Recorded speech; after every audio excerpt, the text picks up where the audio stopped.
Hello, everyone. Welcome to Lunch for the Soul. I'm Melissa Wilson in the Fox 26 studio in Houston, Texas.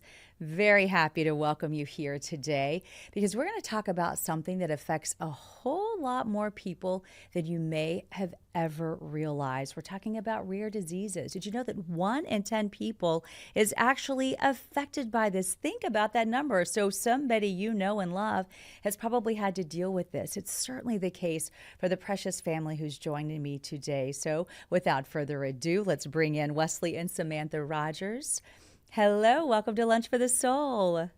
Hi, Melissa. Thank you so much for having us. Well, you have a dramatic story to share, and I'm thankful you're doing that because I think awareness is the key here. That's what we need about these things because you have very helpful information to share with our viewers. So let's talk about your precious daughter, Charlotte, aka Lottie. I love her nickname. Tell us about her and when things started going awry when you said something's not quite right. Yeah, our sweet daughter, Charlotte Rogers. She's such a gift to us. So she was born via C-section and did not have a very complicated pregnancy, thankfully. And hindsight is 2020. I can say, looking back, I could have seen signs sooner. But as the story is told, we would say between 4 and 6 months that we started noticing some developmental delay. Mostly because we could look at some really good friends of ours also had a baby around the same time, as well as we have a 3-year-old son. And so I had some comparing that I could do and say, this is not normal. But everyone I kind of took those concerns to continuously told me, don't compare her to other babies. She's going to go on her own time. Which helped me not be so concerned for a while. But we did start seeing that she was not very interested in eating, using her hands. She wasn't getting up and kind of doing that, hey, I want to crawl, move, that they kind of start doing with their rocking. So those are kind of some of the first things we noticed. When you see that happening, what are you thinking? Because at that point, I mean, there are so many different things I would think it could be. Are you going to the pediatrician and questioning in this, or what do you do at that point? Right. Well, we had gone to our pediatrician prior to that when she was probably 1 or 2 months. She was not gaining weight very easily and very well. Feedings were taking a long time. She would regurgitate a lot. We were weighing her at home. I could even say there was some jaundice at the beginning. So there were a lot of things that I had already kind of been talking to my pediatrician about, and certainly continue those conversations, around that 4 to 6 month age, and was told, hey, let's just wait and see. She's probably fine. Don't worry so much. I got a lot of don't worry so much. So. And that's the last thing that moms do when we're seeing things go awry. We know better, right? There's something so real about gut instinct too. I think with a mom's love, it's just like that feeling, that instinct that you know something's going on. Okay, so at what point did things start getting real, where doctors did start saying there might be something a little bit off here? Yeah. Go ahead. Yeah, so something that's really helpful nowadays, at least with our youngers, they have these apps now where you can kind of track each of their milestones and then let you know, hey, they're going to start, developing new skills. And that kind of, I think, validated some of our initial concerns. So sharing that with the pediatricians, they started off with just running some labs. Things were looking normal. We're looking at Barbara checked her hearing. Her hearing was fine. Then they put in some orders for some generic panel tests. So, when we think of genetic testing, historically, they kind of focus on a panel of a few key diseases. And so when they ran those, everything, again, looked fine. So nothing was matching our concerns and what we were seeing. At that point, she was getting 100, and everything, perfect scores, looked great. And that was probably between 12 to 15 months. Was that peace of mind for you, or were you getting frustrated because you knew differently? You felt like there was still something off. Yeah, it was not peace of mind, unfortunately. It brought more concerns because I am a nurse, as that is my background, and knowing that there is a normal and there's within normal limits, and she's not falling in that regardless of what the numbers are showing me. And as a nurse, that's the first thing you do is assessment. What is happening here? And I'm comparing it to normal. Even though the numbers look normal, if the patient isn't well, more needs to be done. So All We right. talked So, to a few physician friends. Oh, sorry. no, go right ahead. Yeah, so we were kind of turning over every stone we could, and we got to this point where we're talking to some friends who are pediatricians and said, "Okay, these are all the steps we've taken. What do we do next?" And so that was when they said, you really need to see a geneticist. We made some other big changes, but talk to a geneticist and or developmental PD. Was it developmental first? Yeah. Okay, so we spoke with a developmental pediatrician who at that point said, hey, you should do some, a bigger genetic testing, picture, a whole exome sequencing. Mm-hmm. And that was when we uncovered and discovered what was the root cause of all of this. And this is huge. We've come a long way in this because I remember it used to cost thousands of dollars to do this, but you actually found one that your health insurance covers the fees for you guys? We did, yes. So our physician ordered the GeneDx whole exome sequencing, which was covered by our insurance. So it was huge to be able to get that test, something like you mentioned that historically has been a very expensive test and is now becoming much more available to the population. So Wow, that is a huge blessing. And you got answers from it immediately? 6 months later. So it was May. So it took a while. nowadays we're talking to newer families. We got a call from a new family yesterday, or reached out by one, and all these timelines are getting shorter and shorter, which is incredible news. But yeah, that day was It was 6 months. Yeah. 6 months. I was, it was this mixed bag of emotions, right? We finally had this answer. It kind of validated, everything we were concerned about that we were seeing, were valid concerns. So you get this validation, but at the same time, it's such a rare disease. She has a mutation to a gene called CERT1, CERT1. And the geneticist said, there's not much we know about it. I'm sorry. You go home and love your daughter.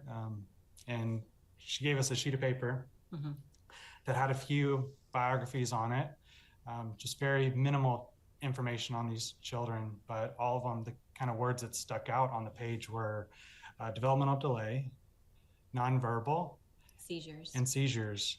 And that was kind of it. We walked out and yeah. That's a lot to take. So it's just that it's so rare that so few people have had it. They don't really know what to expect or even how to treat it. Correct. Yeah. We were just given a sheet of paper with a few kind of markers of what to be on the lookout for. So you take that information where then? Because you need a specialist who knows about that. What did you do with that information? That sounds so overwhelming. Yeah, well, and at this point we had a almost 3-year-old. She was 2.5. She was walking, but she was not talking and not doing even those foundational speech things of babbling or, watching us do what we were doing. So we had already begun therapy at this point, knowing that she was behind the curve. So we were in speech therapy, occupational therapy, physical therapy, and behavioral therapy.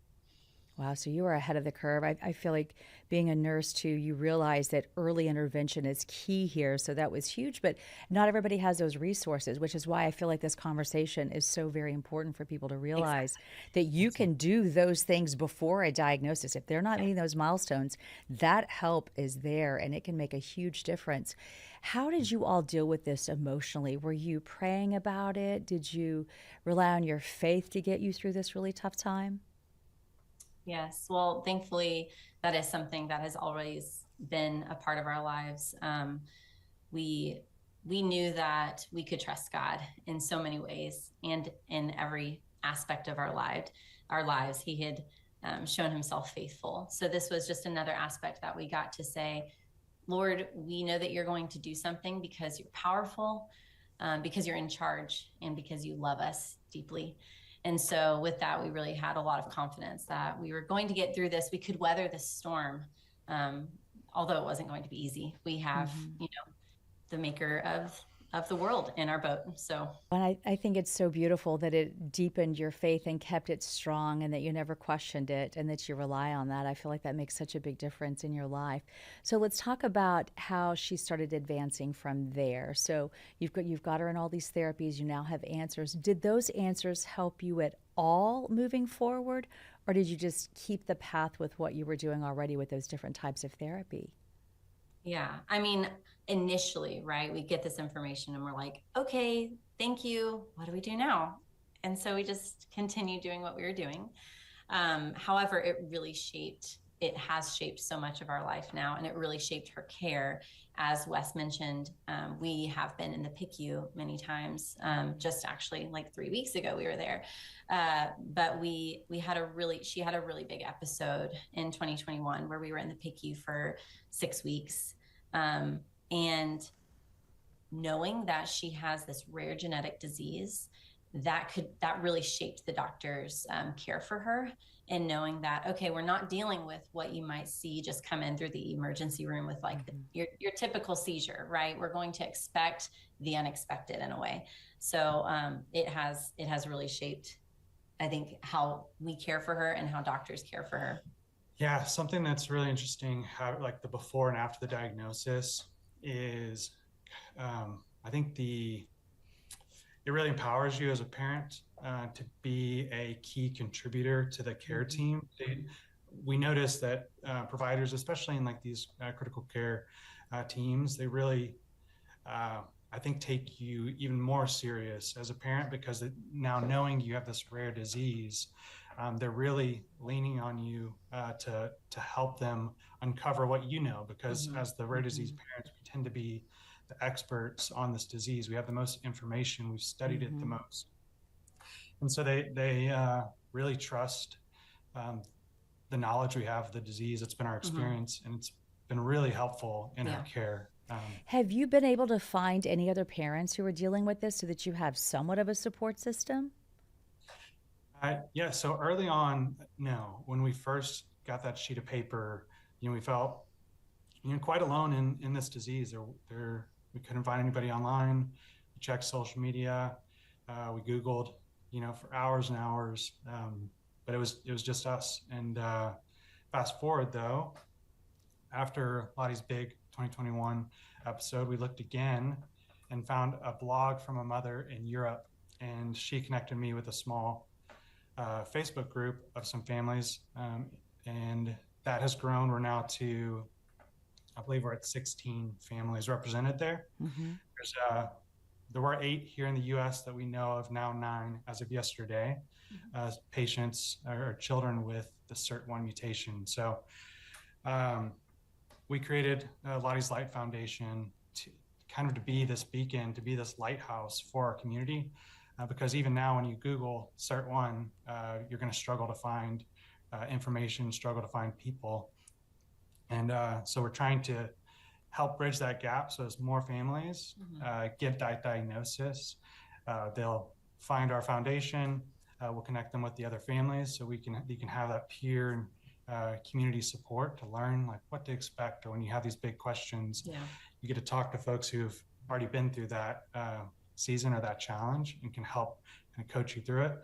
But the other thing that's so important is we're able to connect them with researchers who are currently studying our disease, and we're working together for a cure. So it's pretty tremendous. I mean, it's quite a big step we're taking from a few years ago having nothing to now we're on a fast track to being able to provide therapeutics or drugs that could help Lottie and these other children.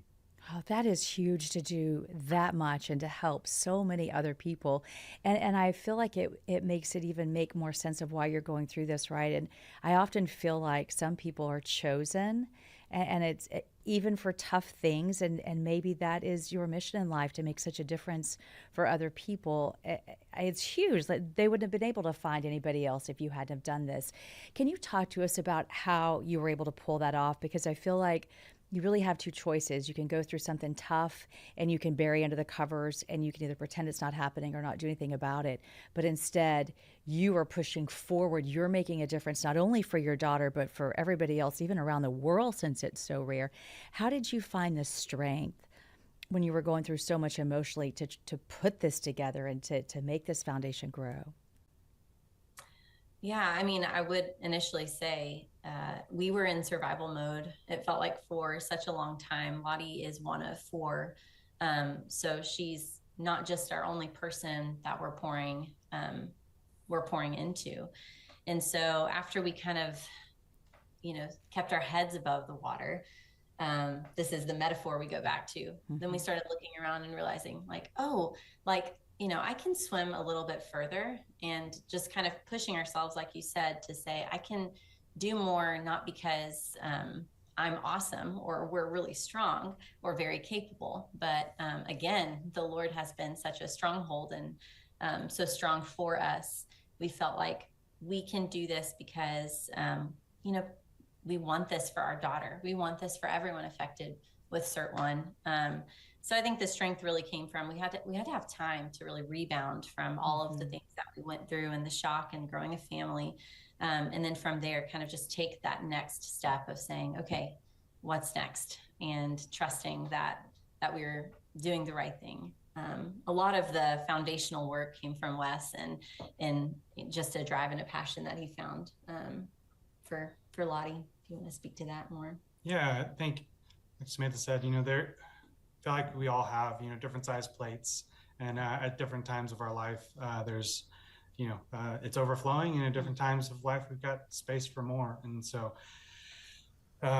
over a year ago, really felt like we had this space and capacity to create something that didn't exist for CERT1.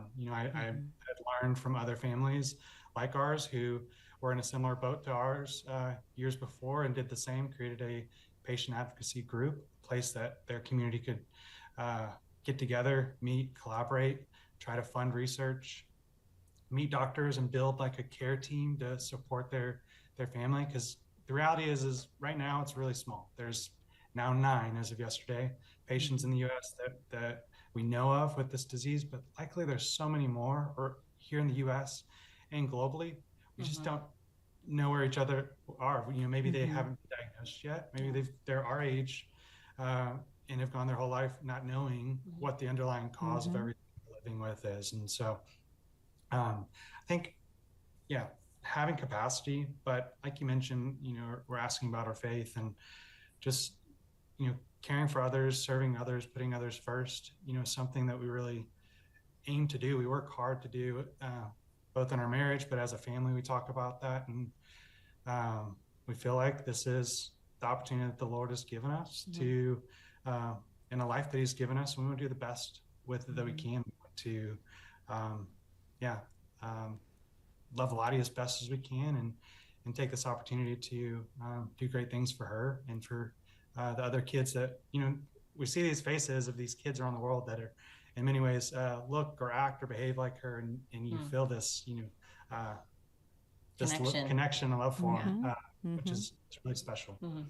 Well, and I would say for anybody who's ever given back or done something like what you're doing, they realize at first they were doing it for others, but they can't believe how much they get out of it. And it ends up helping them just as much by helping others. It's remarkable how that beautiful cycle happens. So I can tell by the light in your eyes that it definitely brings you joy to make that difference. So let's talk about Lottie today. Tell us how old she is and what she enjoys doing, what she liked today.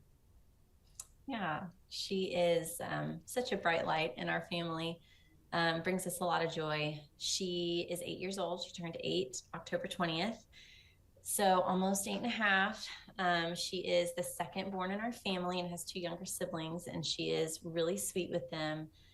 She loves being with her family. She loves being with her siblings, especially when they're being really loud and rowdy.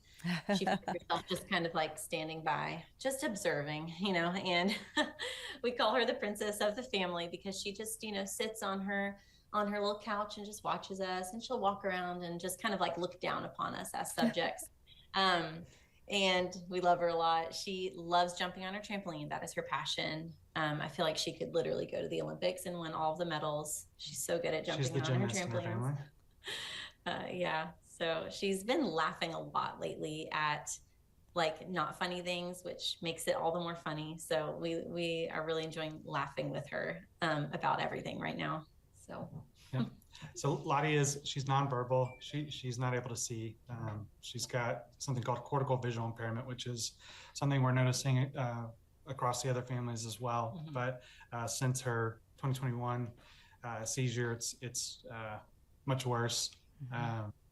But that creates a challenge for her to interact with her environment and feel safe or not get hurt. And so we do a lot of feel like we're like refs or like just keep her in the bounds of where she needs to be to stay safe. That's right. But finding things that she does love, like Samantha mentioned, jumping, trampoline. She's got this little foam balance beam on the living room floor. She just really likes the sensation of movement. So like teetering on the edge. And is she doing equine therapy? She is, yeah. She just started that. She's really enjoyed that. I bet. Like, just the horse and just the gait of it. And it's remarkable what that can do for children.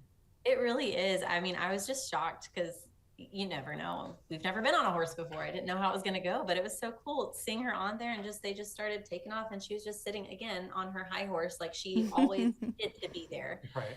And so pleased with herself. And I'm really happy that we get to do that. She, because of her vision, she tends to keep her head down and kind of looking just straight down. But it's really neat because Samantha sent me the video from her first ride and she's, sitting up straight and looking straight out in front of her. And it's just nice to see little things like that you can celebrate and enjoy for her. Absolutely. And I know that her siblings have to enjoy her as well. Do they help out with her? I know you said they're younger, but do they help out a little bit as well? Very much, yes. She has an older brother who's 11, and he is always watching out for her. And just comes home and asks her, "How was your day?" And tells her about his. And he keeps her kind of in her boundaries, we say, because she, like we said, she can't see very well, especially directly in front of her. So sometimes we have a glass door, so sometimes she'll kind of walk up to it and know where it is but not really sure. So he's reorienting her and come over here. He's great at taking care of her. And her younger siblings are all, really following his lead, I think, in a lot of offering her water. Are you hungry? Giving her a snack. That's beautiful. Being a rare disease sibling, it's been cool to watch. Obviously, it's a challenge, right? Our daughter, so we have 2 boys, 2 girls. The girls are in the middle, and our youngest of the 2 girls, she'll, lament or she's, cry to us just that she wishes, at times that Lottie could play Barbie with her while the boys are wrestling, or dress up and play some of these games with her. And we know those will be continued challenges for them throughout life, at different milestones, wishing they could enjoy those in a different way with Lottie. I just wanted to ask you as we wrap up today, I just wanted to get your final advice for our viewers to how you've worked through this, just your best advice when your family's going through something really difficult, of how you're able to remain so positive and have that, like I said earlier, that light I see in your eyes and the love I feel from your heart. I think, we know our community has carried us in so many ways. Our church has been a stronghold for us as well, just like always available to help. They fed us when we were in the hospital. They, took care of our other kids. They've done so much. I think community is a huge, huge pillar for us. And I think, suffering or any grievance that comes into your life can really be a vehicle to take you to God or away. And I think really just staying in the car and driving toward Him and moving toward Him is going to be the most life-giving and sustaining thing that will get you through any storm. It's just like every Bible story we could look at points to the fact that our firm foundation is in Jesus. It's not going to be in our strength. And so that has only grown, and we're very thankful because God never has let go of us. Even when sometimes we're like, oh my goodness, Jesus, take the wheel, really we can't. He has really held on tightly to us. So I would just say, keep clinging to the truth that that God is good and He loves you. And life will prove that over and over. So beautifully stated. Well, it's an honor to be able to talk with you, to share your family story and what you've been through. And I really believe your conversation can make a difference for others. Thank you for being that bright light and for making a difference. You're such a blessing. Thanks for having us, Melissa. It was good to meet you. It's my honor. Thanks. And thank you all for being here with us for Lunch for the Soul. I hope you'll reach out for me. If you have an idea, I'd love to talk to you as well. Have a beautiful day.